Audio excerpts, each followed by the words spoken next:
गुरुवार दिनांक 31 डिसेंबर 2020 आपल्या झूमच्या महायोगधामच्या अनुभव कथनाच्या या सत्रात जमलेल्या सर्वांचे हार्दिक स्वागत. सद्गुरू सोमाणी सर, भाभीजी, गुरुमाऊली, अनिताताई यांच्या चरणी आत्मवंदन. अनिताताईंना विनंती करते पुढील सत्रास सुरुवात करावी. नमस्कार. आज गुरुवार दिनांक 31 डिसेंबर 2020 सालातला हा शेवटचा दिवस. तसं पाहायला गेलं तर 2020 साल हे आपल्या सगळ्यांनाच फार कठीण गेलेले. एक आध्यात्मिक शक्ती, सद्गुरू सरांची शक्ती पाठीशी असल्यामुळे साधक ह्या सगळ्या परिस्थितीतून विभावून निघालेले आहेत. उद्या येणारं नवीन वर्ष 2021 साल हे आपल्या सगळ्यांना आनंदाचं, सुखमय जाऊ ही महायोगधामतर्फे शुभेच्छा व्यक्त करते आणि आजचं आपलं सत्र सुरू करूया. सरांना आत्मवंदन, भाभीजींनाही आत्मवंदन, आज जॉईन झालेल्या सर्वांना आत्मवंदन. गेल्या आठवड्यामध्ये आपण डॉक्टर स्वाती फंड समुद्रे हिचं दुबईवरून आपण अनुभव कथन रेकॉर्डिंग ऐकत होतो. काही भाग राहिलेला होता, तो आता आपण पुढे सुरू करतोय. फक्त एक दोन ओळी जे महायोगधामची तरुण पिढी आहे त्यांच्यासाठी मी जे म्हटलं होतं की महायोगधामचं एक बलस्थान आहे, भवितव्य आहे आणि अगदी लहानपणापासून ही पिढी घडलेली आहे. एक विंदा करंदीकरांच्या 4 ओळी त्यांच्यासाठी. असे जगावे दुनियेमध्ये आव्हानांचे लावून अत्तर, नजर रोखुनी नजरेमध्ये आयुष्याला द्यावे उत्तर. स्वाती फंड, आता तू तुझं अनुभव कथन सुरू कर. शीतल, तिचं रेकॉर्डिंग लावायचंय तर रेकॉर्डिंग सुरू करावं. हो ताई. एक अनुभव मला सांगायचा आहे आता. काहीच साधारण 1 महिन्यापूर्वी साधनेमध्येच आलेला अनुभव आहे हा.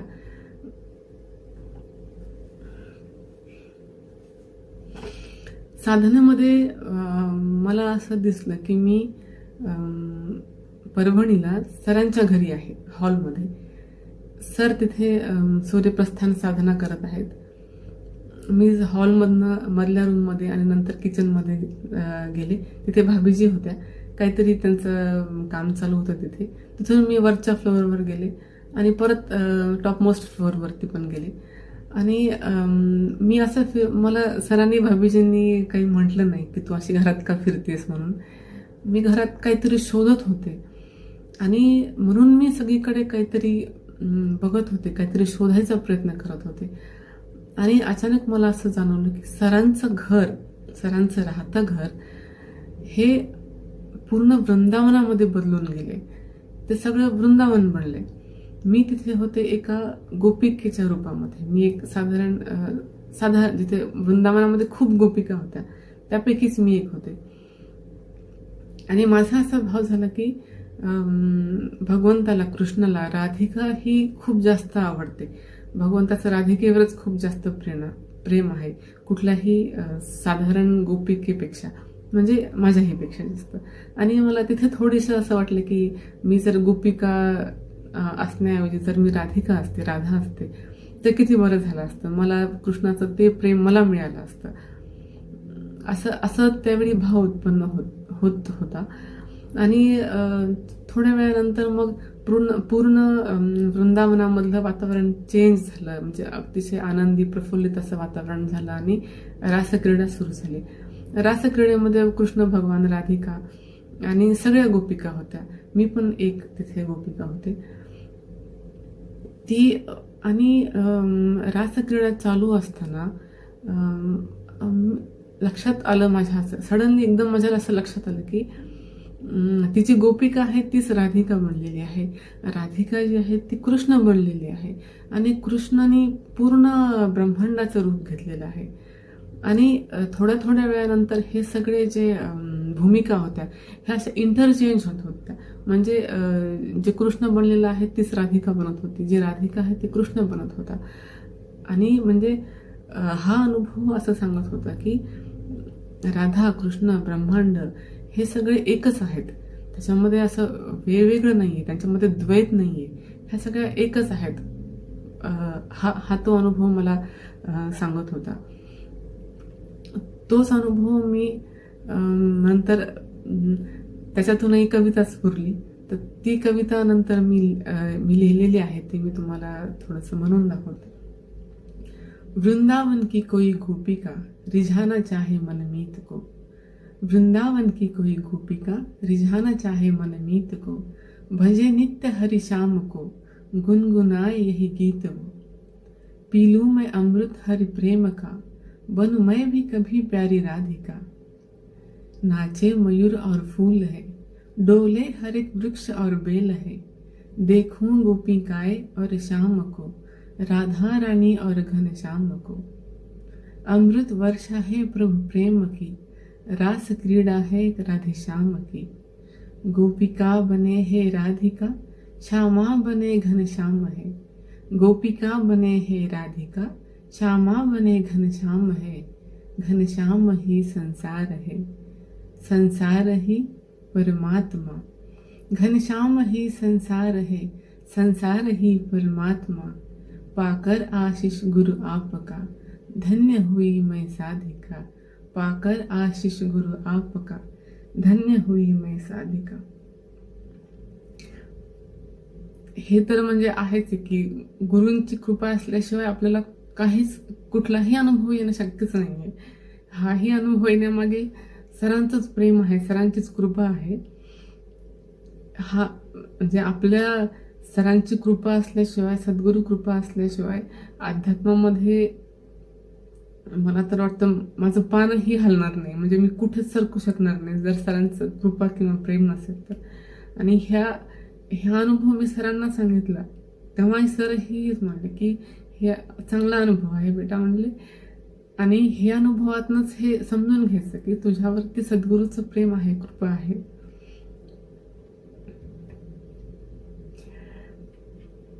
ह्याच्यानंतर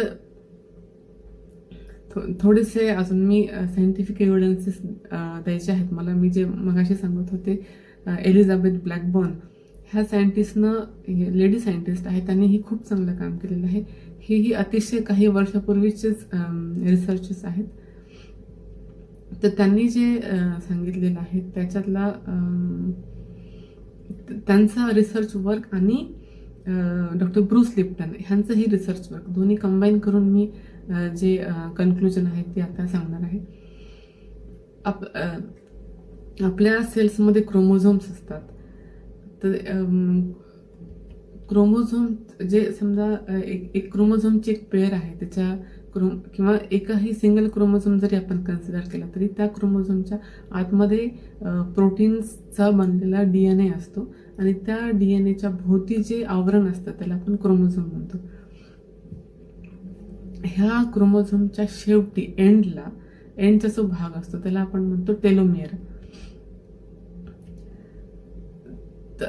हे टेलोमियरचं फंक्शन हे आहे की जेव्हा नवीन सेल फॉर्म होत असते तेव्हा नवीन सेलच्या फॉर्मेशनसाठी ह्या टेलोमियरचं असणं गरजेचं आहे. आपल्या शरीरामध्ये सेल्स सतत मरत असतात आणि नवीन सेल्स तयार होत असतात. जसं की आता आपले स्किन सेल्स आहेत, आपण म्हणतो डेड स्किन आहे, निघून जाते, आणि त्या कालांतराने नवीन सेल्स तयार होतात, नवीन स्किन आपल्याला शरीरावर येते. हे असंच इतर बॉडी पार्ट्सच्या बाबतीत देखील होत असतं. ही प्रक्रिया, नवीन सेल्स फॉर्म होण्याची प्रक्रिया जेव्हा मंदावते तेव्हा आपण म्हणतो की आपण म्हातारे झालो, आणि जेव्हा ही प्रक्रिया थांबते तेव्हा आपण मग ते शरीर ते मरतं ते शरीर. तर ही जे नवीन सेल्स फॉर्म होण्याची जी प्रक्रिया आहे ही जितकी जास्त दिवस राहील तितके जास्त दिवस आपलं शरीर हे तरुण राहतं आणि टिकून राहतं, म्हणजे आपण जिवंत राहतो. हा टेलोमियरचा अतिशय महत्वाचा असा उपयोग आहे.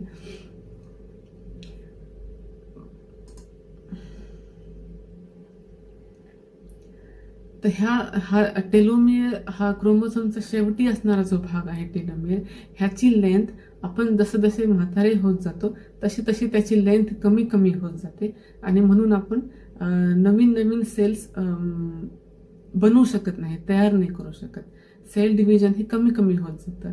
किंवा ह्यालाच अशा प्रकारे सांगता येऊ शकतं की जेव्हा टेलोमियरची लेंथ कमी पडते आपल्याला, तेव्हा आपण नवीन सेल्स बनवू शकत नाही. तर जर ही टेलोमियरची लेंथ जास्त असेल, टिकून राहिली असेल, तर जितके जास्त टिकून राहील तितके जास्त दिवस आपण तरुण राहू आणि तितके जास्त दिवस आपण जगू. तर ह्या टेलोमियरला मग आता टेलोमियर जिथे असतो क्रोमोझोमच्या एंडला शेवटी, तिथेच एक एन्झाईम देखील असतं. त्याचं नाव आहे टेलोमरेज. हा जो टेलोमरेज एन्झाईमचा शोध आहे हा लावलेला आहे एलिझाबेथ ब्लॅकबर्न यांनी. त्यांनी ह्या एन्झाईमवरती काम केलेलं आहे. तर त्यांचं असं म्हणणं आहे की ह्या टेलोमियरच्या ठिकाणी जे टेलोमरेज एन्झाईम आहे ते जर आपण ॲक्टिवेट करू शकलो तर ह्या टेलोमरेजची लेंथ ही जास्त राहते. टेलोमरेजची लेंथ जर जास्त राहिली तर आपलं सेल डिव्हिजन हे जास्त कालावधीसाठी होत राहू शकतं आणि आपण जास्त कालावधीसाठी तरुण आणि जिवंत राहू शकतो. म्हणजे की आपलं लाईफ स्पॅन हे वाढू शकतं. तर त्या सायंटिस्टचं असं म्हणणं आहे की हे जे टेलोमरेज ॲक्टिवेट व्हायचं असतं त्याच्यासाठी काय काय गोष्टी आहेत की ज्यामुळे हे टेलोमरेज एन्झाईम सिक्रेट होऊन ॲक्टिवेट होतं आणि ज्यामुळे आपलं सेल डिव्हिजन आपण कंटिन्युअसली ठेवू शकतो. त्याच्यात त्यांनी 6 फॅक्टर्स सांगितलेले आहेत. ते मी तुम्हाला सांगते की म्हणजे हे 6 फॅक्टर्स म्हणजे असं आहे की तरुण आणि जास्त दिवस तरुण राहणं आणि आपलं लाईफ स्पॅन वाढवणं ह्याच्या मागची गुरुकिल्ली आहे. ह्यालाच टेलोमियर्सला किंवा टेलोमरेजला आपण फाउंटन ऑफ youth हा शब्द सायंटिस्टने वापरलेला आहे की हे तरुणपणाचं फाउंटन आहे आपल्या बॉडीमधलं. हे जर आपण टिकून ठेवू शकलो, ॲक्टिवेटेड ठेवू शकलो तर आपण खूप जास्त दिवस आपलं लाईफ स्पॅन टिकून ठेवू शकतो. त्यातलं पहिलं त्यांनी सांगितलेलं आहे फॅक्टर तो आहे गुड न्यूट्रिशन. गुड न्यूट्रिशन हा आपल्याकडचं तर फाउंडेशनच आहे, बेस आहे. म्हणजे आपल्याकडे सरांनी चर्वणतर्पण सांगितलेलं आहे.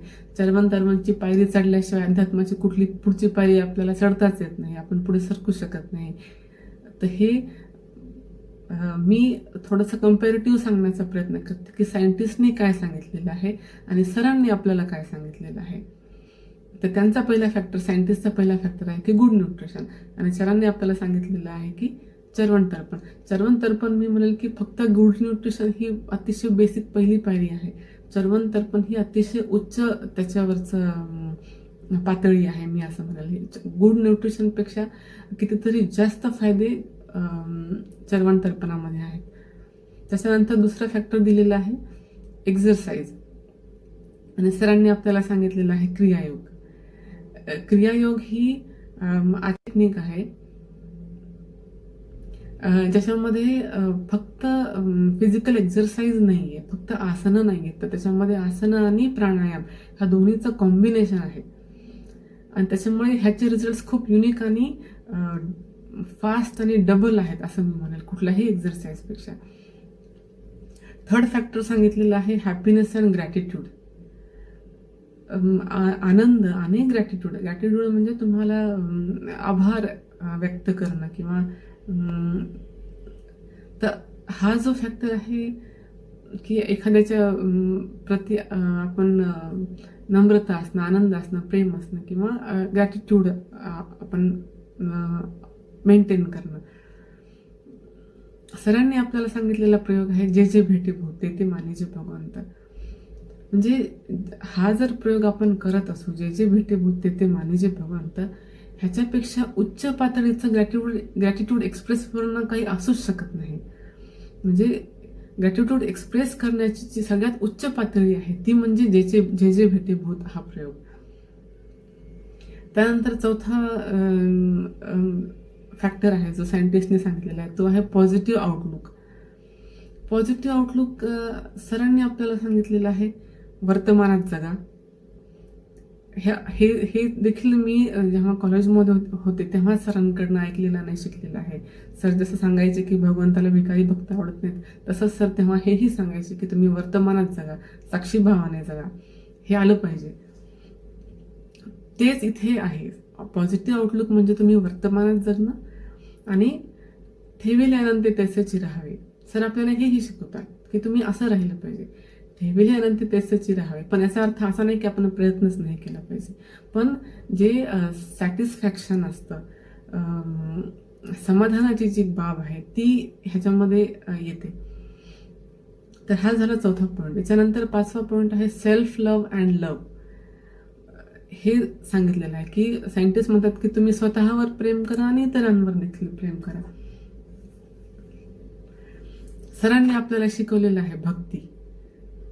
म्हणजे हे जे सायंटिस्ट जे सांगतात सेल्फ लव्ह आणि लव्ह, ह्याच्यापेक्षा कितीतरी जास्त पुढचं सरांनी आपल्याला शिकवलेलं आहे की जे भक्ती म्हणजे काय, की प्रेमाच्या पलीकडे जाऊन प्रेम करणं. जिथे प्रेम संपतं तिथेच भक्ती सुरू होती. इतक्या उच्च कोटीचं हे प्रेम आहे. तर हे देखील सरांनी आपल्याला ऑलरेडी शिकवलेलं आहे. त्याच्यानंतर 6वा फॅक्टर जो आहे सायंटिस्टने सांगितलेला, तो आहे की बिईंग इन सर्व्हिस.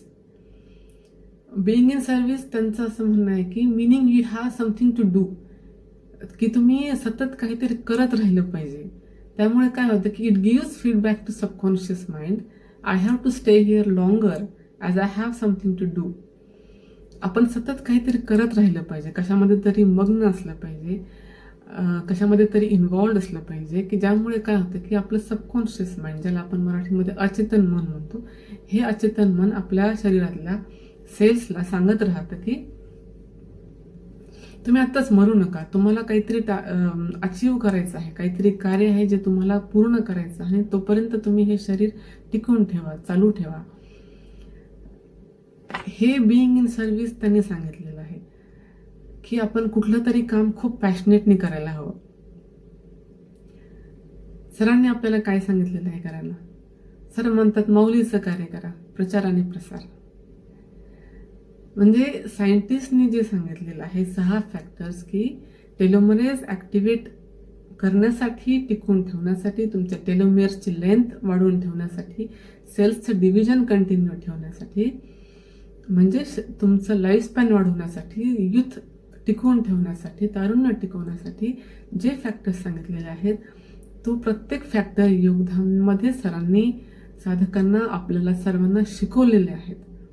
त्याच्या मागचं सायंटिफिक बेस हा आता मला तरी आत्ता समजलेला आहे. पण सरांनी हे कितीतरी वर्षापासून आपल्या परंपरेमध्ये हे चालून आलेलं आहे आणि म्हणूनच सर असं म्हणत असतील की हे विज्ञान बाहेर कुठेही माहिती नाहीये. म्हणूनच तेव्हा माहितीच नव्हतं. आता तर ह्या गोष्टी पुढे जगापुढे येत आहेत, अजूनही येतच आहेत.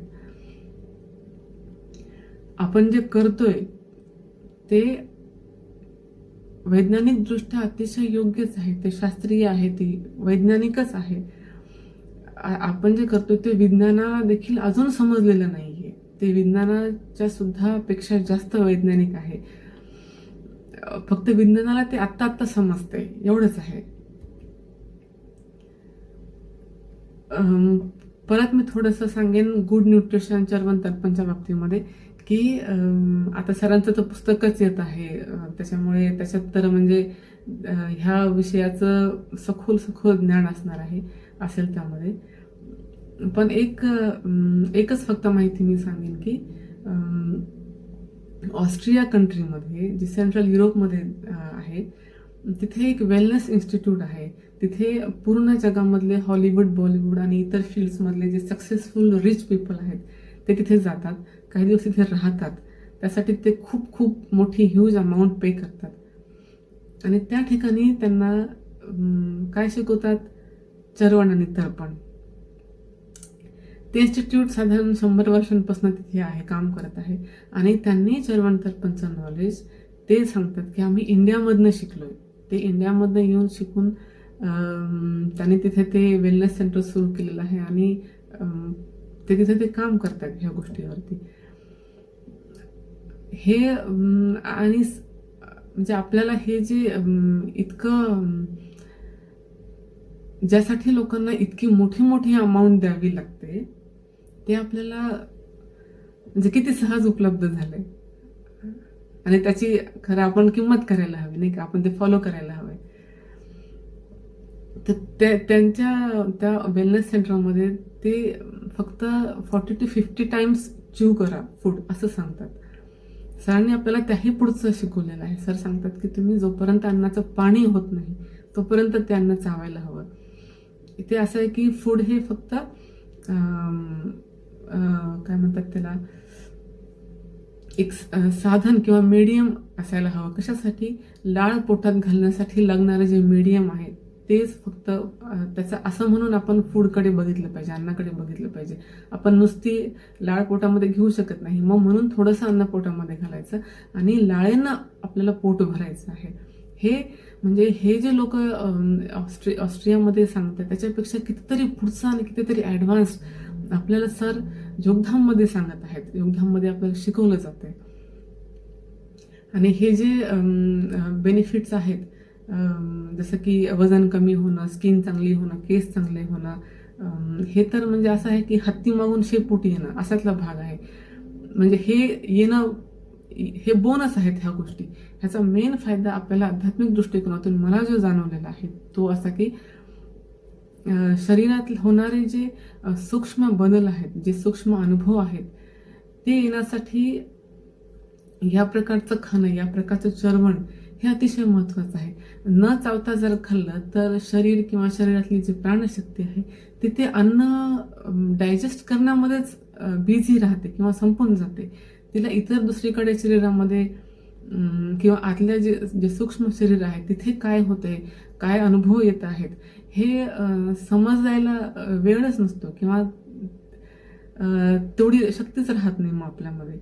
त्याच्यामुळे सद्गुरु कृपेनं जरी आपल्याला काही अनुभव येत नसतील तरी हे आपल्या अशा खाण्याने ते अनुभव आपल्याला समजणारच नाहीत. म्हणून आपण आपल्या दृष्टीनं साधक असण्यामुळे आपण एक साधकाचं कर्तव्य म्हणून की आपण किंवा आपल्या स्वतःच्या फायद्यासाठी जरी म्हटलं तरी हे या प्रकारचं चर्वण करणं अतिशय महत्त्वाचं आहे. तरच आपल्या शरीरामध्ये होणारे बदल किंवा येणारे अनुभव हे आपल्याला समजू शकतात. हा झाला मला वाटणारा सगळ्यात महत्त्वाचा उपयोग या अशा प्रकारच्या खाण्याचा. आणि बाकीचे जे आहेत की अनुभव जे मी सांगितले हा आध्यात्मिक फायदा जो आहे हा आपला हत्ती असायला पाहिजे, हा आपला हत्ती आहे. आणि जे बाकी जे शारीरिक फायदे आहेत हे स्किन चांगली होणं, हेल्थ चांगली होणं, वजन कमी होणं, हे म्हणजे हत्ती मागून येणारे शेपूट आहे हे. आणि ते they are bound to come, ते कुठेच जात नाही. हे सगळं होतं म्हणजे ह्या सगळ्या गोष्टी आपोआपच होतात. आपण जर ह्या आपल्या आध्यात्मिक अपलिफ्टमेंटकडे किंवा उन्नतीकडे जर लक्ष दिलं आणि त्याप्रमाणे जर चर्वण केलं तर हे शारीरिक फायदे जे आहेत हे आपल्याला येतच असतात, म्हणजे मिळतातच हे फायदे.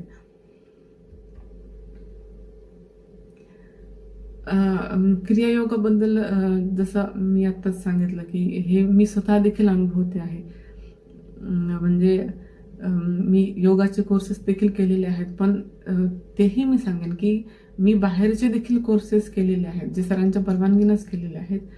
तिथेही मी बघितलेलं आहे की त्याच्यापेक्षा सरांनी जे आपल्याला क्रियायोगामध्ये शिकवलेलं आहे, ही जे युनिक टेक्निक आहे ही बाहेर कुठेच नाही आहे. आणि ह्या युनिक टेक्निकनं म्हणजे आसनं आणि प्राणायाम ह्यांच्या कॉम्बिनेशनमधून जे येते, जे मिळते आपल्याला, त्यामुळे खूप जास्त फायदे आणि कमी वेळामध्ये फायदे मिळतात. शारीरिक फायदे तर मिळतातच, पण इवन आध्यात्मिक फायदे देखील येतात. मला स्वतःला म्हणजे कपालभाती करताना किंवा क्रियायोग करताना मध्ये जे आपण थोडंसं रेस्ट घेण्यासाठी थांबतो, डोळे झाकून थांबतो, पॉज घेतो, त्यावेळी सुद्धा अनुभव येतात. योगाग्नी जाणवतो, धारणा प्रवाह जाणवतो. म्हणजे हे इतकं दैवी आहे. म्हणजे शारीरिक फायदे तर आहेतच आहेत, पण आध्यात्मिक फायदे देखील ह्या क्रियायोगामधून मिळतात.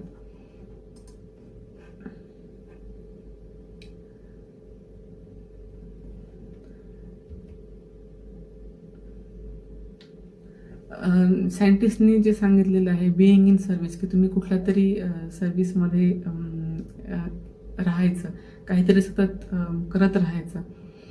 तर ह्याच्या मागे मला असं वाटतं की आपण आपल्या म्हणजे माझ्या बाबतीत तरी आता मी जे विचार केलेला आहे किंवा जे मी माझे जे विचार आहेत किंवा मी जे ठरवलेलं आहे ते की ह्या संसारातल्या गोष्टी तर होतच असणार, म्हणजे त्या होतातच, पण त्याच्या व्यतिरिक्त आपण जे माऊलींचं कार्य आहे बिईंग इन सर्व्हिस, तर बिईंग इन सर्व्हिस हा जो मेन पार्ट आहे तो मी आता माऊलींचं प्रचार आणि प्रसार कार्य हे करणं किंवा नवीन लोकांना आपल्या मार्गाबद्दल सांगणं, त्यांना आपल्या मार्गाकडे आणणं, हे आपण सतत करत राहायला पाहिजे. बाकी ह्या गोष्टी तर म्हणजे जॉब आहे वगैरे हे तर म्हणजे होतच राहील.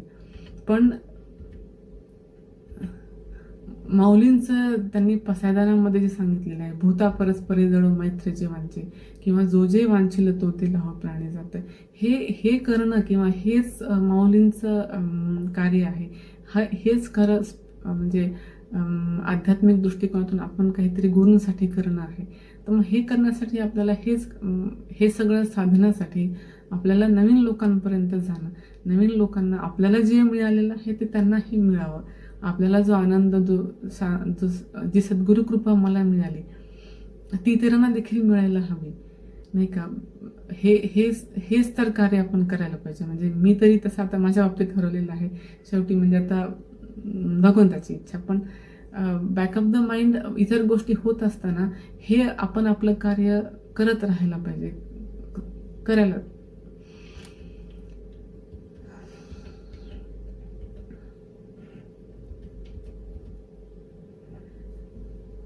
हे आतापर्यंत मी जे अनुभव सांगत आहे, जे माझे विचार सांगत आहे,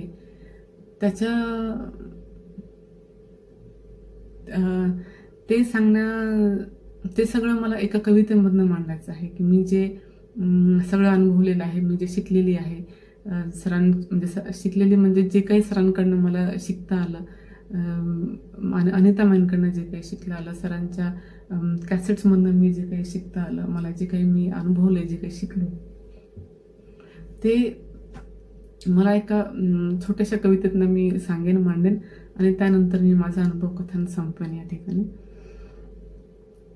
हिंदीमधली कविता आहे आणि इथे मी कृष्ण हा शब्द वापरलेला आहे. तर कृष्ण हा शब्द भगवंत आहे, परमात्मा आहे, कृष्ण आहे, डिवाइन एनर्जी आहे. सायंटिस्टनी ज्याला व्हायब्रेशन्स म्हटलेलं आहे, ज्याला एनर्जी म्हटलेलं आहे, कॉस्मिक एनर्जी हा शब्द वापरलेला आहे.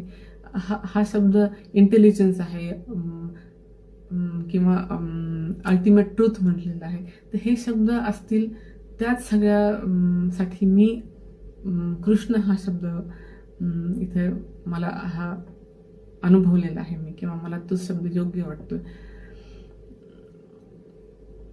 कृष्ण कृष्ण हर शब्द प्रत्येक ध्वनी, कृष्ण कृष्ण अन्न प्रसाद जीवन प्राणशक्ती, कृष्ण कृष्ण पुत्री पुत्र सृष्टी जीव मात्र, कृष्ण कृष्ण मिटे मन का द्वैत सुख दुःख अभेद, कृष्ण कृष्ण सद्गुरु ही ईश्वर, कृष्ण श्री रामेश्वर. हे सगळं म्हणजे आपण सगळ्यांनीच आता अनुभवलेलं आहे की कृष्ण हे फक्त एक शब्द नाहीये किंवा फक्त नाम जपामध्ये कृष्ण नाहीत. आपण जे बोलतो, जो प्रत्येक शब्द आहे, जो प्रत्येक ध्वनी आहे, प्रत्येक वेव आहे, त्यामध्ये कृष्ण आहे. आपण जेव्हा बोलतो ते सगळे साऊंड वेव्स आहेत, त्या प्रत्येक साऊंड वेव्ह मध्ये कृष्ण आहे. आपण जे अन्न खातोय त्या अन्नातूनच आपल्याला जीवन किंवा प्राणशक्ती मिळते आणि ती प्राणशक्ती म्हणजेच आपलं जीवन आहे. ती प्राणशक्ती संपली तर आपलं जीवन संपतं आणि हे जीवन, ही प्राणशक्ती म्हणजेच किंवा हे अन्न म्हणजेच कृष्ण आहे. फक्त माझी मुलगी आणि माझा मुलगा हेच कृष्ण नाही आहेत. तर मला भेटणारा प्रत्येक भूतमात्र, हे प्रत्येक जीव मात्र ह्याच्यात देखील कृष्ण आहे. आणि मिटे मन का द्वैत सुख दुःख हवेत. मी इतक्या वर्षांमध्ये हेच अनुभवलेलं आहे की की कसं आपण सुख असताना देखील आणि दुःख असताना देखील स्टेबल राहू शकतो. दुःख असताना आपण खचून जात नाही आणि सुख असताना आपण हुरळून जात नाही. सरांचं फक्त एक वाक्य की भगवंताला भिकारी भक्त आवडत नाहीत. ह्या एका वाक्याने मला हे सुख दुःख अभेद हा अनुभव मला दिलेला आहे की दोन्हीही वेळेस मी तितकं स्टेबल आणि फर्म राहू शकले. कृष्ण कृष्ण सद्गुरु ही ईश्वर, कृष्ण श्री रामेश्वर. म्हणजे हेच तर आहे जे आपल्याला शिकायचं आहे, अनुभवायचं आहे. आणि हेच अध्यात्म आहे की आपल्याला हेच जाणायचं की गुरु हेच भगवंत आहेत आणि तेच कृष्ण आहेत आणि तेच आपल्याला सगुण रूपामध्ये, गुरु रूपामध्ये आलेले आहेत. भगवंत कृष्णच आपल्याला इथे सगुण रूपामध्ये आज सोमानी सर म्हणून आपल्याला भेटत आहेत. आजच्या विज्ञानाला हे अजून समजून घ्यायचं आहे, अजून या गोष्टींचा शोध लावायचा आहे. त्यांनी इथपर्यंतच फक्त शोध लावला की प्रत्येक एनर्जी, प्रत्येक ॲटम्स हे एनर्जी वेव्ज आहेत, ज्याला आपण आज कृष्ण म्हणू शकतो. पण त्यांना अजून हे समजायचं आहे की हीच एनर्जी, जी कॉस्मिक एनर्जी आहे, जी पूर्ण ब्रह्मांडातली एनर्जी आहे, ती सगुण रूपामध्ये माझ्या सद्गुरूच्या रूपामध्ये इथे अवतरलेली आहे. हे अजून सायन्स होपफुली आपण असं की भविष्यामध्ये हे समजू शकेल सायन्सच्या थ्रू देखील. पण इतक्या गोष्टी जर सायन्स आज आपल्याला सांगते, तर मग ही गोष्ट ही म्हणजे तितकीच तंतोतंत खरी आहे, खरी असायलाच हवी.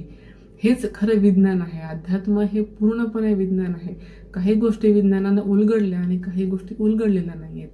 सगळ्यात शेवटी सगळ्यात खरी आणि एकच गोष्ट आहे, सद्गुरू हे ईश्वर. हे जर मी माझ्या म्हणजे बॅक ऑफ द माइंड हे सतत मी ठेवत असते की सद्गुरू ही ईश्वर. आणि त्यामुळेच आध्यात्मिक प्रगती ही होऊ शकते. हे म्हणजे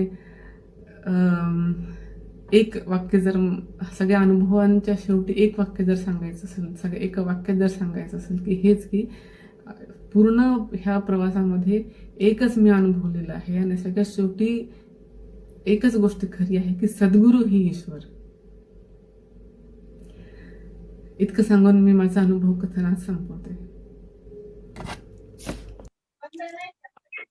शीतल, पुढे कंटिन्यू करायचं? हो ताई. हो हो हो. डॉक्टर स्वाती फंड समुद्रे, ही आपल्याला अध्यात्म आणि त्याला जोडलेलं विज्ञान, डॉक्टर ब्रूस लिप्टन आणि डॉक्टर एलिझाबेथ बर्न ह्या दोघांच्या संशोधनामधून ऍटम, वेव्स, एनर्जी आणि त्याला जोडलेलं आध्यात्मिक सायन्स हा सगळा भाग जो सांगितला तो आपली जी आध्यात्मिक सायंटिफिक परंपरा आहे, आध्यात्मिक विज्ञानमयी परंपरा आहे, त्याला सर्व दृष्टीने पुष्टी देणारं असं हे संशोधन आहे.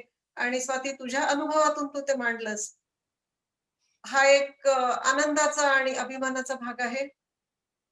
स्वातीच्या नंतर आता आपल्याला आज अनुभव कथनासाठी येणार आहेत माझे मोठे भाऊ, आपल्या महायोगधामचे उपाध्यक्ष, महायोगधामच्या पायाभरणीमध्ये फार महत्वाचं योगदान देणारे डॉक्टर अरुण पांडुरंग भुकरे, ज्यांच्यामुळे मी महायोगधाम मध्ये आले ते माझे बापू. त्यांचा परिचय मांडणं म्हणजे सहज साधं सोपं काम नाहीये. अक्षरशः कागद समोर घेऊनच बसायला लागते.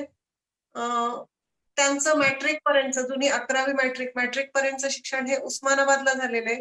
उस्मानाबाद केंद्रामध्ये ते त्यावेळी दुसरे आलेले आहेत. त्याच्यानंतरची पुढची 2 वर्ष प्री डिग्री आणि फर्स्ट इयर हे त्यांनी पुण्याच्या SP कॉलेज मधून केलेले. त्याच्यानंतर मुंबई युनिव्हर्सिटीमध्ये BBSc and AH, that is bachelor of veterinary science and animal husbandry, म्हणजे वेटरनरी डॉक्टर ही पदवी त्यांनी मुंबई विद्यापीठातनं गोल्ड मेडल त्यावेळी मिळवलेलं आहे. त्याच्यामध्ये MVSc ही पदवी त्यांनी मुंबई विद्यापीठातूनच घेतलेली आहे, पोस्ट ग्रॅज्युएशन. त्यावेळी ते मुंबई विद्यापीठात दुसरे आलेले आहेत. त्याच्यानंतर त्याच क्षेत्रात त्यांनी PhD केलेली आहे. त्यांचं अकॅडमिक करिअर आणि नोकरीचा ग्राफ जर आलेख मांडायचा असेल, सुरुवात त्यांनी मुंबईला सहाय्यक प्राध्यापक म्हणून केलेली आहे. त्याच्यानंतर परभणी इथं 1976 ते 1998 हा दीर्घ काळ, ज्या काळामध्ये त्यांना सद्गुरू सोमाणी सर भेटले, हा मार्ग मिळाला आणि आम्हालाही सगळ्यांना हा मार्ग खुला झाला, तो हा काळ आहे 1976 ते 1998. परभणीला काम करत असताना सुरुवात सहाय्यक प्राध्यापक म्हणून केलेली आहे, पण विभाग प्रमुखापर्यंत ते गेलेले आहेत. त्याच्यानंतर 1998 ते 2000 हा काळ त्यांनी उदगीर, परभणी आणि मुंबई इथे डीन, वेटरनरी कॉलेजचे डीन म्हणून त्यांनी काम केलेलं आहे. त्याच्यानंतर इथिओपियाला ते 2007 ते 2016 इथिओपियाला 2007 ते 2016 या कालावधीमध्ये ते एक्सपॅट्रियोट प्रोफेसर म्हणून त्यांनी दीर्घकाळ काम केलेलं आहे. एकूण 41 वर्ष टीचिंग, अकॅडमिक्स आणि रिसर्च वेटरनरी सायन्स या ह्याच्यामध्ये त्यांनी जबरदस्त काम केलंय. हे सगळं करत असताना मला पुढे आणखी सांगायचंय, पण बाबा बोरकरांच्या 2 ओळी सांगते आधी बापूंच्यासाठी. देखणी ती पाऊले, देखणी ती पाऊले जी ध्यास पंथे चालती, देखणी ती पाऊले जी ध्यास पंथे चालती, वाळवंटातूनही स्वस्ती पद्मे रेखिती. प्रशासकीय ह्याच्यात किंवा एखाद्या शासकीय ह्याच्यात काम करत असताना एखादा एवढा ध्यास घेतल्याशिवाय कुठलंच कार्य उभं राहत नाही बापू, आणि तुम्ही ते केलेलं आहे. एकूण 116 पेपर त्यांचे नॅशनल आणि इंटरनॅशनल जर्नल्स मध्ये प्रसिद्ध झालेले आहेत. त्याच्यापैकी 35 पेपर हे त्यांच्या भाषेत पॉप्युलर म्हणजे न्यूज पेपर मध्ये जे पुढे पब्लिश झाले किंवा आपल्या वर्तमानपत्रामध्ये जे पब्लिश झाले ते 35 पेपर आहेत. एकूण 7 वेळा त्यांनी दूरदर्शनवरती कार्यक्रम केलेले आहे. आमची माती आमची माणसं किंवा तत्सम विषयक जे कार्यक्रम आहेत त्याच्यामध्ये एकूण 15 वेळा आकाशवाणी परभणीवरती त्यांनी कार्यक्रम केलेले आहेत. आतापर्यंत त्यांनी त्यांच्या कारकिर्दीमध्ये 50 विद्यार्थ्यांना पोस्ट ग्रॅज्युएशन साठी म्हणजे भारतात आणि इथिओपियामध्ये मिळून 50 विद्यार्थ्यांना पोस्ट ग्रॅज्युएशन साठी त्यांनी गाईड म्हणून काम केलेले. 5 विद्यार्थ्यांना त्यांनी पीएचडी चे गाईड म्हणून काम केलेलं आहे. 1991 ला नेदरलँड्स इथं एक international society of veterinary radiology या संस्थेने एक प्रायोजित कॉन्फरन्स केलेली होती आणि त्याच्यामध्ये संपूर्ण जगभरातून त्यांनी रिसर्च पेपर मागवले होते. त्यात संपूर्ण जगातनं फक्त 4 पेपर सिलेक्ट झाले होते. त्या 4 पैकी संपूर्ण आशियामधून बापूंचा पेपर सिलेक्ट झाला होता आणि त्या संस्थेच्या प्रायोजकत्वाने किंवा स्पॉन्सरशिपने बापू त्यावेळी 1991 ला नेदरलँड्सला गेले होते पेपर प्रेझेंटेशनला आणि तिथेही त्यांना सर्वात पहिला नंबर येऊन त्यांना त्यावेळी $5,000 असं बक्षीस त्यांना त्यावेळी मिळालेलं होतं. आतापर्यंत ज्या ज्या देशांना त्यांनी भेटी दिलेल्या आहेत ते देश आहेत France, Bulgaria, Germany, Belgium, Netherlands आणि अर्थातच इथिओपिया.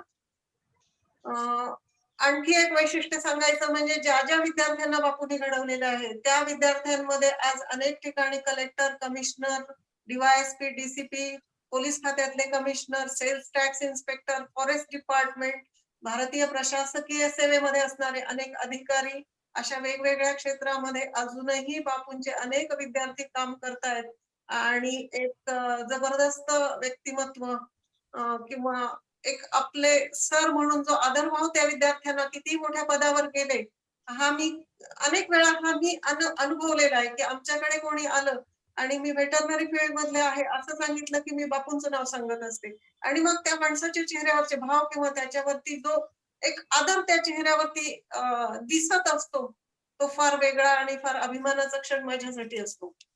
आणखी एक वैशिष्ट्य बापूंचं त्यांनी जी ऑपरेशन्स केली त्याची एक व्हीसीडी त्यांनी त्या काळात तयार केली होती. 1900 मला वाटतं 96-97 साली मी साधनेमध्ये आल्यानंतर सुश्रुत नावाने आम्ही ती तयार केली होती आणि त्याचं एडिटिंग मी करून दिलेलं होतं.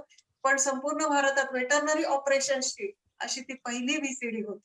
आता योगधाम विषयीचं बापूंचं कार्य मी थोडक्यात मगाशी उल्लेख केला, पण बापू आणि योगधाम हे समीकरण फार घट्ट आहे.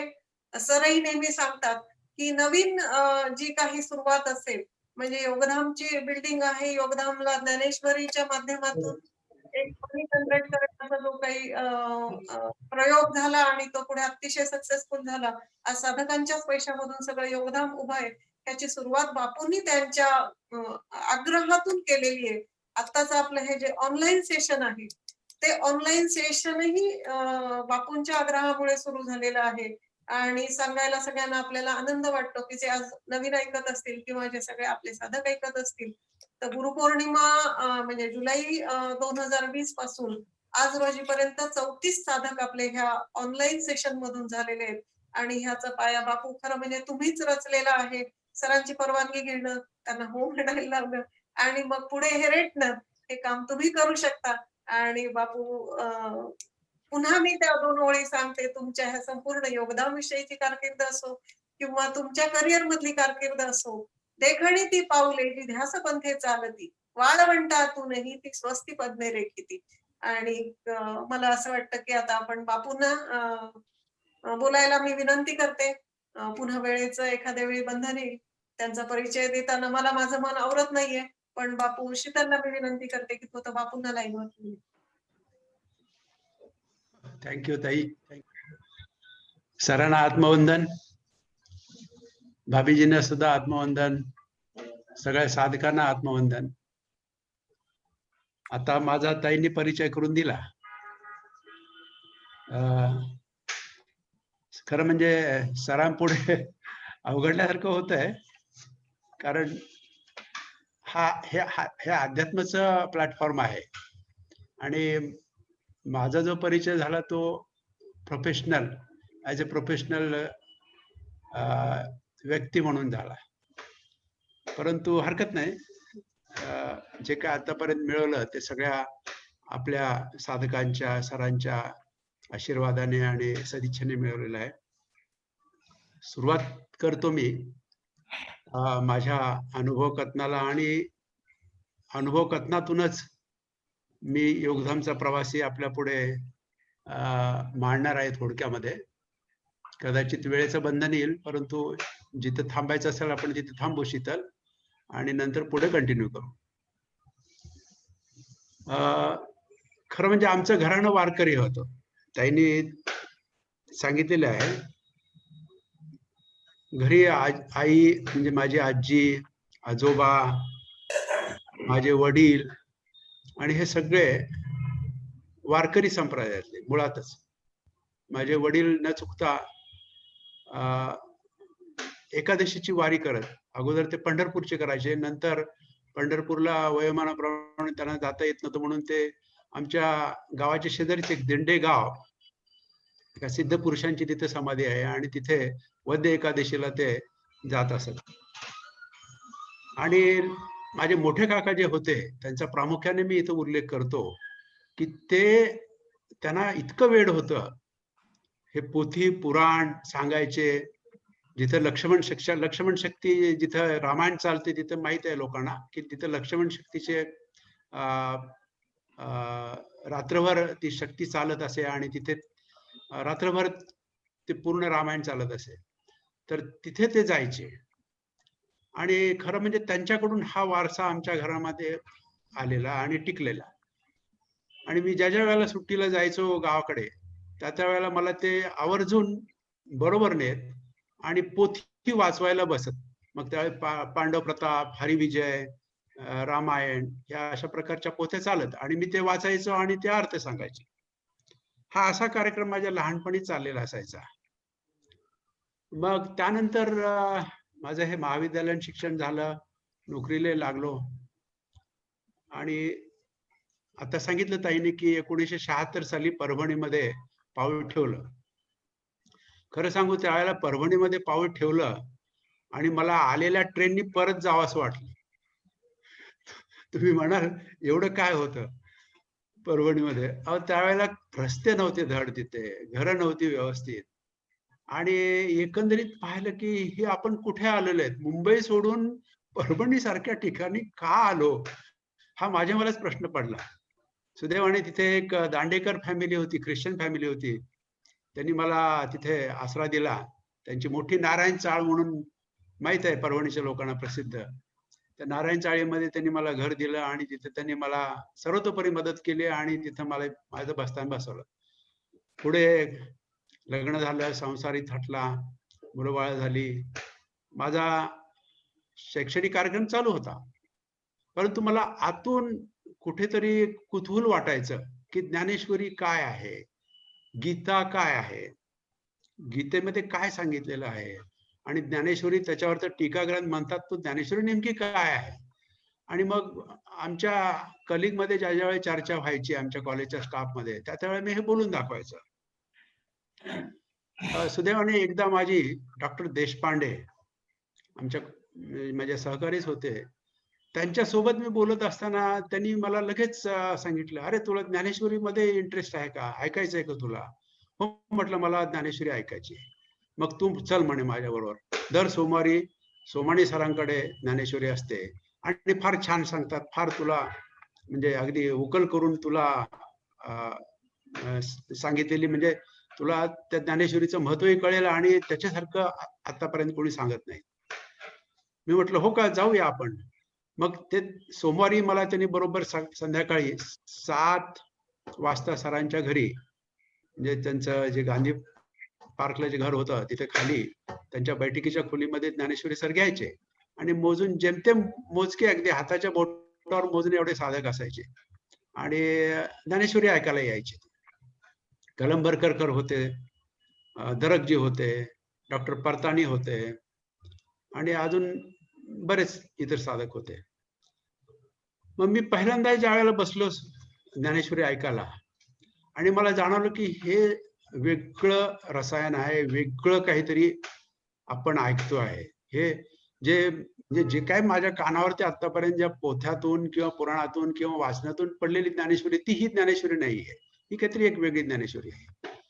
आणि मला ते आवडलं आणि त्यानंतर दर सोमवारी मी ज्ञानेश्वरीला सरांकडे गांधी पार्कला येत होतो. पुढे ती ज्ञानेश्वरी काय कारणास्तव पुन्हा डॉक्टर परताणींच्या घरी शिफ्ट झाली आणि त्यावेळेला ज्यावेळी चर्चा चालायची त्यावेळेला आमचे सिनियर साधक असायचे. दरकजी मी आता उल्लेख केला, ते LIC मध्ये होते. कलंबरकर ऍग्रिकल्चर ऑफिसर होते आणि अजून डॉक्टर परताणी. तर यांना सगळ्यांना दीक्षापात म्हणजे शक्तिपात झालेला होता, त्यांना साधना आणि योग मिळालेला होता. मग मला एक दिवशी हळूच दरक म्हणाले की तुम्ही सरांना विचारा ना मला कधी शक्तिपात किंवा कधी मला योग दीक्षा देतात. मी म्हटलं विचारू का? हो म्हणले विचारा म्हणले. सर विचारल्याशिवाय देत नाहीत बरं का म्हणाले. म्हणजे मागितल्याशिवाय सर देत नाहीत. बर म्हटलं. मी म्हटलं हिम्मत केली मी. आता म्हटलं हे काय, कारण त्यावेळेला मी सांगतो ज्यावेळेला ज्ञानेश्वरी जॉईन केली त्यावेळेला नेमका 6वा अध्याय चालू होता आणि ती ज्ञानेश्वरी आजच्या तुम्ही जे व्हिडिओ कॅसेट किंवा CD पाहताय किंवा मध्ये ऑडिओ कॅसेट आल्या ती नव्हती. सर सांगायचे आणि समोर बसलेले जे श्रोतवर्ग होता तो त्यांच्या वह्यांमधून टिप्पणी करून घ्यायच्या आणि लिहायचा तो. मग एके दिवशी मी सरांकडे विषय काढला. सर म्हटलं असं ऐकलंय की तुम्ही कुंडलिनी जागृत करता आणि मला कुंडलिनी जागृत करून घ्यायची. सरांनी नुसतं ऐकून न ऐकल्यासारखं केलं. बघूया पुढे. मग परत मी आमच्या सिनियर साधकाशी चर्चा केली. हो म्हटलं सरांना तर बोललो पण सर काय बोलले नाहीत. अहो ते म्हणे फार कडक नियम असतात, पथ्य पाणी पाळावं लागतात, तुम्हाला माहिती नाही. आणि जर ते पात्रतेचे नियम तुम्ही पाळले नाहीत किंवा तुम्ही जर पुन्हा सोडून दिलं तर त्याचं उलट होतं, त्या साधकाचं उलट होतं, तुमचं तर उलट होईलच होईल पण सरांचंही उलट होतं. अरे बापरे म्हणलं हे काहीतरी वेगळा प्रकार आहे.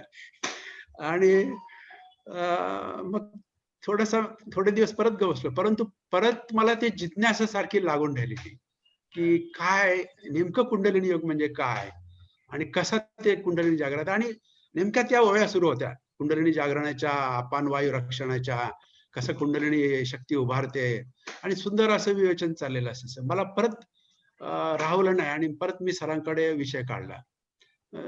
आता सारखं नाही बरं का. त्यावेळेला वेटिंग पिरियड होता आणि सर सगळे निकष लावायचे, सगळं तपासून घ्यायचे की तुम्ही खरंच पात्र आहात का आणि नियम पाळता का, पाळावे लागतात. आता सारखं नाही. आता तुम्हाला इच्छा झाली की तुम्हाला मिळतो. एवढा सहजासहजी सोपा नव्हता त्यावेळेला आमच्या वेळेला. म्हणजे मी 1994 सालची गोष्ट सांगतोय मी तुम्हाला. 1994 साली मी सरांकडे जॉईन झालो ज्ञानेश्वरीला म्हणून. आणि त्यावेळेचा मला ही योग दीक्षा किंवा मला कुंडलिनी शक्ती जागृत करण्याचा जवळजवळ 6 ते 8 महिने पिरियड मला थांबावं लागलं सरांकडे. आणि एकदा सरांची खात्री झाली, सरांनी सांगितलं तुम्हाला दारू सोडायला लागेल. मी म्हटलं सर दारू पितच नाही मी दारू पित नाही. पण नॉनव्हेज खाता का म्हणाले. हो म्हणलं सर नॉनव्हेज खातो. नॉनव्हेज सुद्धा सोडावं लागेल. सोडलं म्हणलं सर. बरं म्हटलं ठीक आहे म्हणले. मग तुम्ही या म्हणाले. तो होता मला वाटतं डिसेंबरचा महिना आणि सरांनी आम्हाला 14 जानेवारी 1995 साली आम्हाला सकाळी ते म्हणाले तुम्ही 8 वाजता हजर राहा माझ्या घरी. माझ्यासोबत आणखी 2-3 साधक होते. एक मुंदडा भाभीजी होत्या, सुभाष मुंदडा होते, त्यांच्या मिसेस मुंदडा भाभीजी, पुन्हा तिवारी भाभी होत्या आणि सारडा भाभी या शीतलची सासू. असे आम्ही 4-5 जण होतो. सरांनी बोलवलं समोर. बरोबर बोलवलं म्हणे डोळे मिटून बसा, डोक्यावर हात ठेवला आणि आता लक्षात ठेवा ही वेळ 8:10 झालेली होती त्यावेळेला. 8:10 ही तुमचा पुनर्जन्म आहे. तुमचा एक जन्म मातेच्या उदरातून झाला आणि हा दुसरा जन्म हा कुंडलिनी शक्ती जागृत झाल्यानंतर होतो. ही वेळ लिहून ठेवा म्हणाले तुमची. हा तुमचा पुनर्जन्म झालेला आहे आणि यापुढे तुम्हाला जे काही अनुभव येतील ते तुम्ही लिहून ठेवा. त्यानंतर हा माझा खरं म्हणजे आध्यात्मिक जीवनातला हा सुवर्णक्षण होता.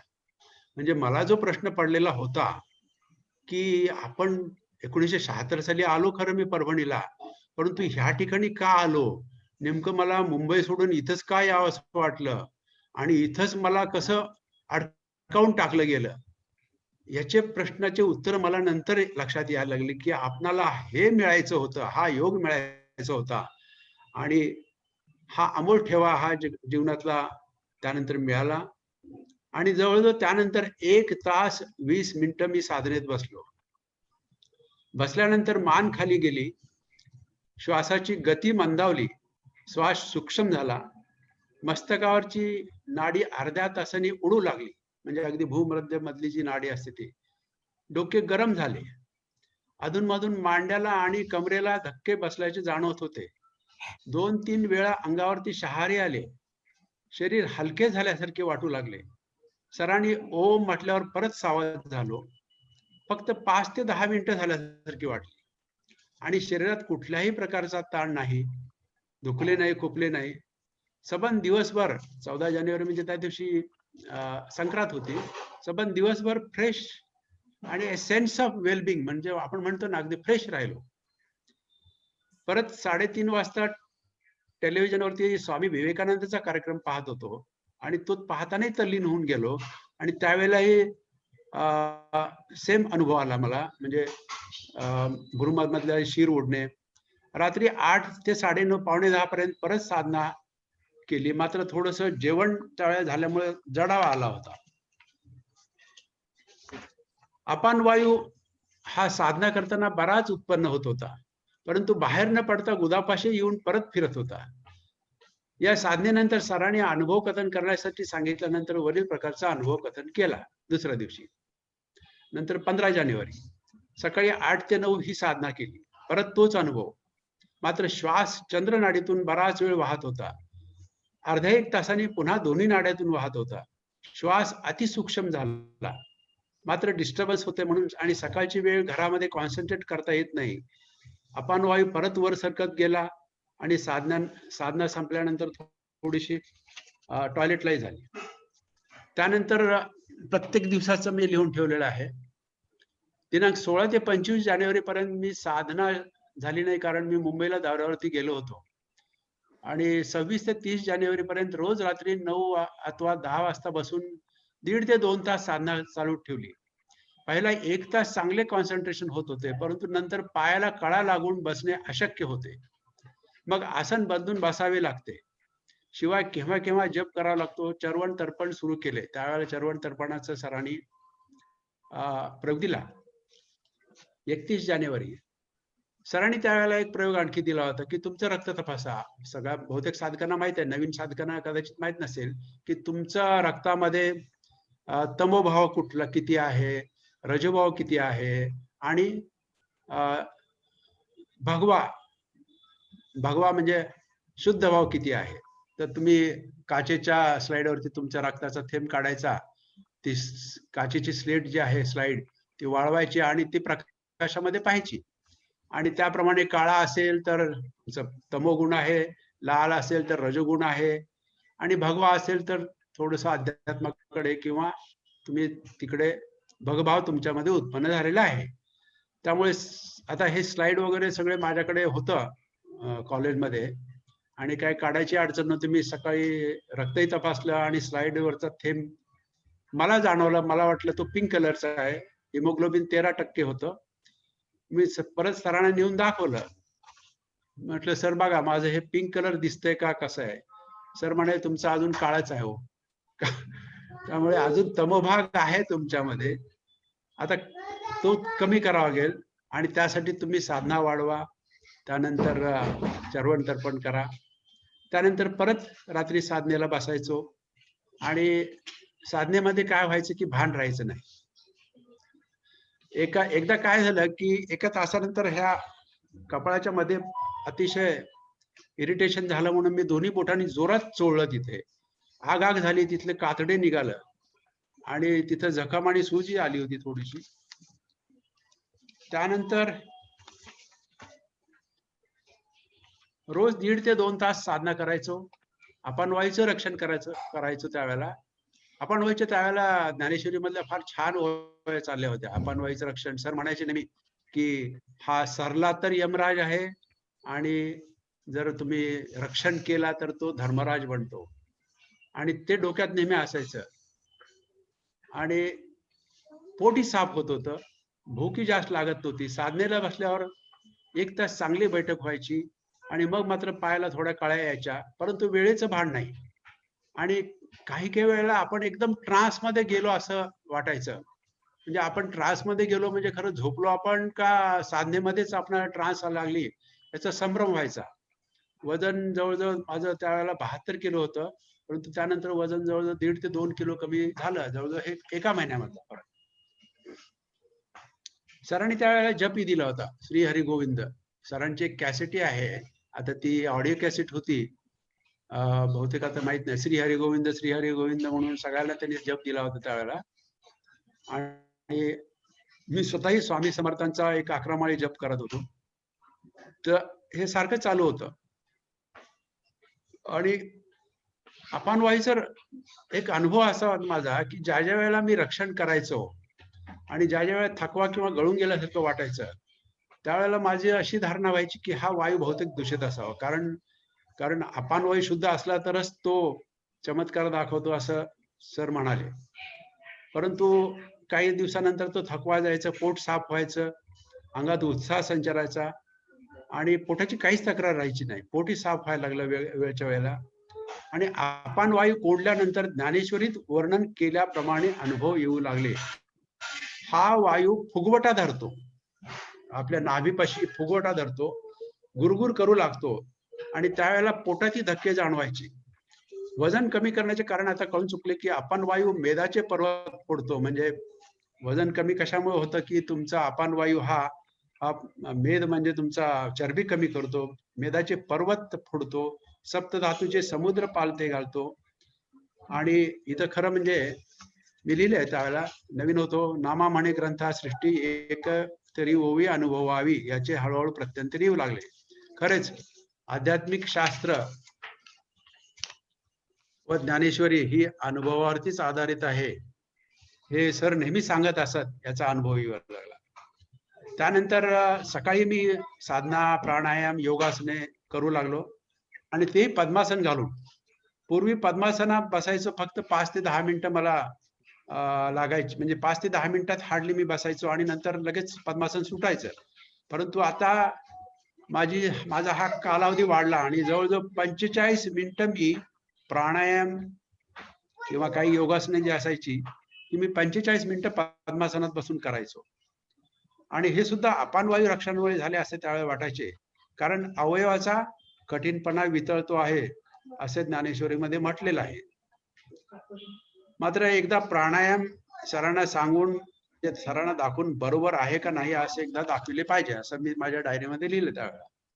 त्यानंतर मुंबईला एका मीटिंगला गेलो मी फेब्रुवारी महिन्यामध्ये. आणि नेहमीप्रमाणे आमच्या तिथल्या डिपार्टमेंटच्या कलिगनी फर्स्ट क्लास नॉन व्हेजिटेरियनचा बस भेद केला होता. त्यांनी बनवून आणलं होतं घरी. परंतु मी त्यांना हात जोडून सांगितले की मी आता नॉनव्हेज सोडले, मी काय नॉनव्हेज खात नाही. आणि ते त्यांना सगळ्यांना आश्चर्याचा धक्का बसला की म्हटलं हे काय तुम्ही डॉक्टर साहेब करताय. फार आग्रह केला त्यांनी, हो खा खा खा, पण मी खाल्लं नाही. आणि ज्ञानेश्वरी सुरू झाल्यापासून वकील साहेबांनी मला सांगितलं होतं की तुम्ही नॉनव्हेज सोडायला पाहिजे, नाहीतर उलट होईल. त्यामुळे मी नॉनव्हेजला परत आयुष्यामध्ये हात लावणार नाही अशी त्यावेळी प्रतिज्ञा घेतली होती. त्यामुळे असे प्रसंग पुढे मागे येत गेले, परंतु कधीही मला इच्छाही झाली नाही ते खायची आणि आता त्याचं काही वाटतही नाही. त्यानंतर मी थोडंसं 1 महिनाभर असं चाललं आणि त्यानंतर मी एकदा गावाकडे गेलो आणि आई वडिलांबरोबर चर्चा करत असताना मी आई वडिलांना सांगितलं की मी आता नॉन व्हेजिटेरियन खाणं सोडून दिलंय. वडील तर पहिल्यापासून माळकरी होते, अंडे सुद्धा खाल्ले नव्हतं त्यांनी. आई खात होती, परंतु केव्हा तरी घरात होत नाही. आणि आता मी ज्ञानेश्वरीला जातो आणि खाणे सोडून दिले, नॉनव्हेज खाणं सोडून दिले. यामुळे दोघांना फार बरं वाटलं. म्हणजे माझे वडील पुढे नंतर सरांची आणि वडिलांची माझ्या घरी भेट झाली. सर आले होते काय कारणासह माझ्या घरी आणि नेमके माझे वडीलही आले होते त्यावेळेला गावाकडून, परभणीला असताना. माझ्या वडिलांना एवढा आनंद वाटला आणि मी सरांची ओळख करून दिली. म्हटलं हे माझे सर आहेत, ज्ञानेश्वरी सांगतात आणि यांच्यामुळे मी सोडून दिलं आणि आता ज्ञानेश्वरी जातो. वडिलांना खूप आनंद झाला आणि वडील म्हणाले की बघा म्हणे सर, आता मी सर म्हणतो म्हणून सरच म्हणायचे, बघा सर हे वळणावरचं पाणी वळणावरती आलं. असं त्यानंतर हा माझा प्रवास चालूच राहिला साधनेचा, अपानवायू रक्षणाचा. आणि ज्या ज्या वेळेला माझ्याकडून चरवण तर्पण सुटायचं त्या वेळेला अपानवायू जास्त निर्माण व्हायचा, कंट्रोलही होत नव्हता आणि असा त्रास व्हायचा. परंतु मला दौरेही नेहमी असायचे, माझ्याकडे बरीच कामही होती बाहेरची आणि त्या दौऱ्यामुळे माझी अधूनमधून साधनाही सुटायची, चरवण तर्पणही सुटायचं. परंतु ज्या ज्या वेळेस जमेल त्या त्यावेळेस मी करायचो. आणि परत वाटायचं की सरांपुढे बसून परत एकदा आपल्या साधनेबद्दल आणि प्राणायामाबद्दल चर्चा करावी आणि त्यांचं गायडन्स घ्यावं.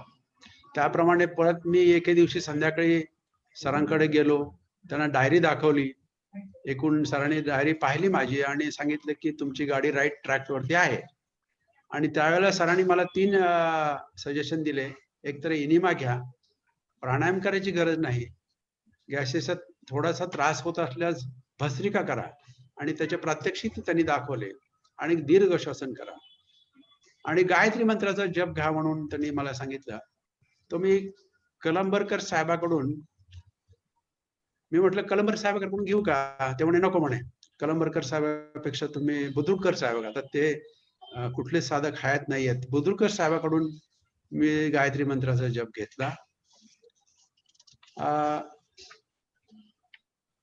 त्यानंतर पुढे चालू राहिला माझा साधनेचा याचा प्रवास.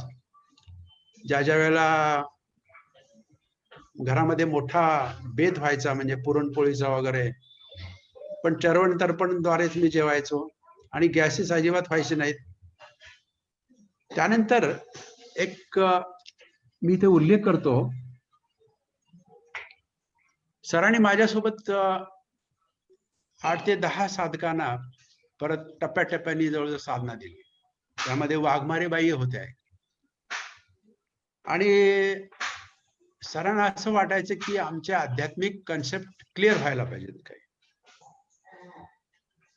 तर त्या दृष्टीने म्हणून त्यांनी ते स्वतः तयारी करायचे आणि वाघमारे मॅडमच्या घरी ते दर बुधवारी आमचे एक्स्ट्रा क्लासेस घ्यायचे.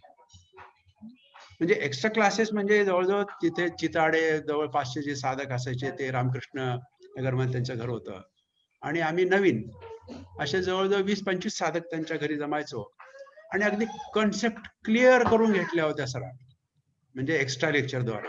म्हणजे पूर्ण यम, नियम, प्राणायाम, प्रत्याहार हे सगळे अष्टांग योग साधनं जे आहेत ती, त्याशिवाय जे काय ज्ञानेश्वरीमध्ये येईल किंवा योग घातलेला आहे, म्हणजे राजर्षी योग कुठला, त्यानंतर ज्ञानयोग कुठला, त्यानंतर बुद्धियोग काय आहे, हे सगळं कर्मयोग काय आहे, याच्याबद्दल त्यांनी डिटेलमध्ये, म्हणजे पहिल्यापासून तो पहिल्यांदा कुठला योग होता आणि नंतर कुठला झाला, त्याबद्दल डिटेल असं आमची तयारी करून घेतली.